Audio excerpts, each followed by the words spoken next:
লাভও নাই লসও নাই, আইসি যাতে বেচার কম ইনশাল্লাহ হবে। বেচা কিনা একদম খারাপ। এই মানে আইসি শুনি একবার টাকা ইঞ্জিলিয়া এই গাড়ি ভাড়া টাকা দূরে উঠাইতে হচ্ছে।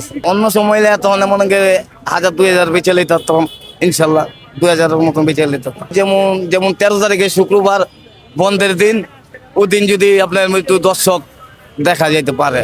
আমার কাছে আছে আপনার বাংলাদেশ, পাকিস্তান আছে, ইরানের আছে, ফিলিস্তিনি আছে। মানুষের কাজ কামে ব্যস্ত, এর লেগে একটু বেচা কিনি কম।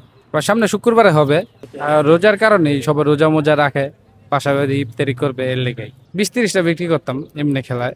আজকে বেচে প্রায় 500 টাকা বিক্রি করছি আর কি। ধর্নার যদি রোজা না থাকতো তাহলে এতক্ষণে বিক্রি হইতো প্রায় 2000, 3000, 3500 এরকম বিক্রি করা যেত। আজকে তো এখনো লোকজন কম রোজার কারণে, এই কারণে নইলে খেলা ভালাই হইতো, লোকজন আসতো। এখন রমজানের কারণে অনেক মানুষ আসে না খেলা দেখতে বলে।